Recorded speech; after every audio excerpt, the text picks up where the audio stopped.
कपड़े धोने वाली बहू। शादी के पहले से ही विभा को कपड़े धोने का बड़ा शौक था। कभी नल के नीचे तो कभी तालाब के पास। अरे मेरी नीली वाली लुंगी नहीं दिख रही है।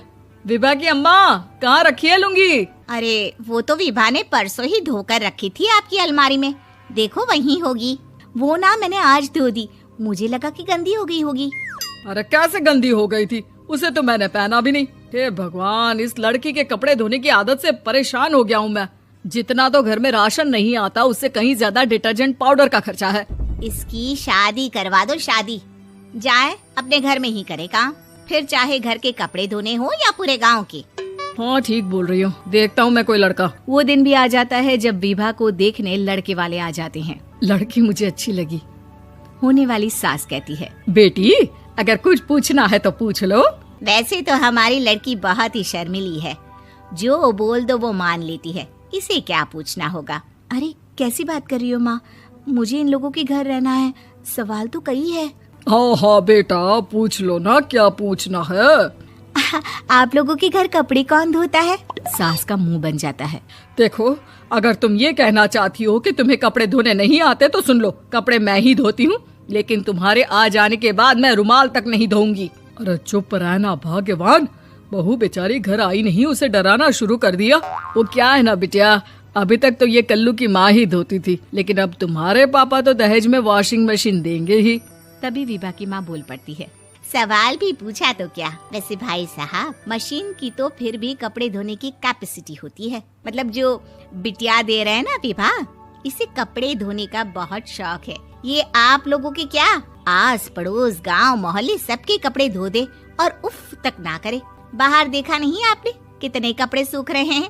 सब हमारी बिटिया ने ही तो धोए हैं। बस भी करो ना माँ, शर्म आ रही इतनी तारीफ सुनकर। और तो और एक दाग निकाल कर दिखाओ तो मान जाओ। हाँ अच्छा, माफ करना बेटा, मैंने गलत समझा।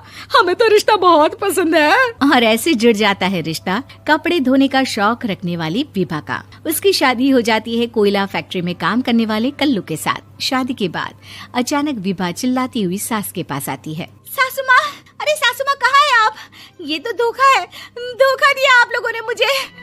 इसे ससुर के चक्कर के बारे में पता चल गया। अरे तो उसमें तुझे क्यों धोखा मिला है? अरे नल में पानी नहीं आता, कपड़े कैसे कब धुलेंगे?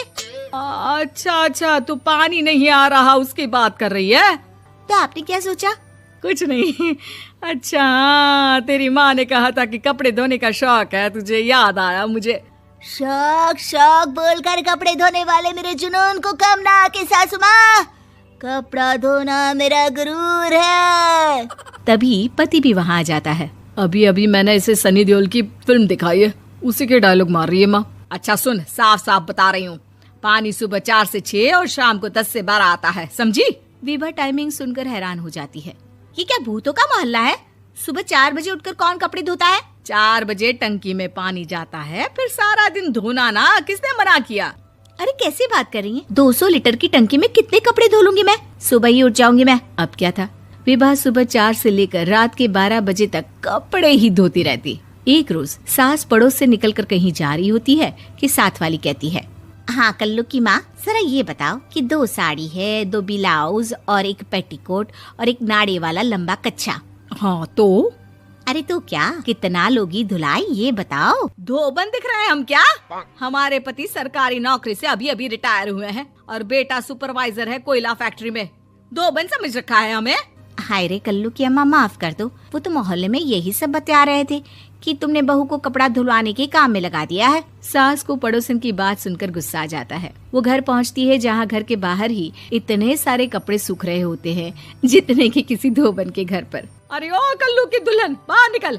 माँ जी यहीं आ जाओ, बाथरूम में चादर धो रहे हैं हम। अरे अभी हम धोते हैं, तुमको बाहर निकलो। ये आस पड़ोस वाले बोल रहे हैं कि हम बहू से कपड़े धुलवा कर उसे कपड़ा धोने वाली बना दिए हैं। अरे छोड़ो ना माँ जी, किन लोगों की बातों में आती हो? आस पास के लोगों का तो काम ही होता है कि वो किसी तरह सास बहू को लड़ा दे। बहू सारे घर के कपड़े धोती है, ये क्या कम है? बोलिए। सास को भी लग जाता है कि वो बहू का ये सनकीपन नहीं छुड़वा सकती, इससे अच्छा है कि खुद ही चुप हो जाए। एक रोज सास और बहू मंदिर जाते हैं, जहाँ सास की साड़ी वहाँ खड़ी भीख मांगने वाली से मिलती है। माँ जी क्या बात है, आपकी साड़ी उस भिखारन से कितनी मिल रही है ना? हाँ हाँ देखो तो, दोनों की साड़ी मिल रही है। क्या बात है कल्लू की अम्मा, तुम खुद को तो अफसर की बीवी बताती हो और ऐसी सिंपल सी प्लेन साड़ी पहनकर घूमती हो। सिंपल और प्लेन नहीं है ये साड़ी। तो क्या सोने के धागे से फूल बने हैं? कुछ भी सासू माँ, कुछ भी। हाँ बने थे इस साड़ी में सोने के धागे से फूल। मेरे पति लेकर आए थे मद्रास से स्पेशली मेरे लिए 10,000 की। ताहे भाई साहब इस भिखारन के लिए भी सेम टू सेम साड़ी लेकर आए होंगे 10,000 की। सास उस वक्त तो कुछ नहीं कहती, लेकिन बहू के साथ घर आती है और अलमारी से एल्बम निकाल कर लाती है। ये साड़ी देख रही है, ये वही साड़ी है जिसे मैंने अभी पहना था। इस साड़ी में ये जो चमकदार फूल दिख रहे हैं ना, ये सोने के धागों से काढ़े गए हैं। लेकिन तू लोकल वॉशिंग मशीन ब्रश से घिस घिस कर सारे फूलों को निकाल कर साड़ी प्लेन कर दी। मुझे माफ कर दीजिए सासू माँ। और तो और, जब मैंने तुझे तेरी गलती के लिए कुछ नहीं कहा, लेकिन तूने तो सबके सामने मेरा मजाक ही बना दिया। क्यों? बहू को समझ में आ जाता है कि अब से उसका कपड़े धोना बंद।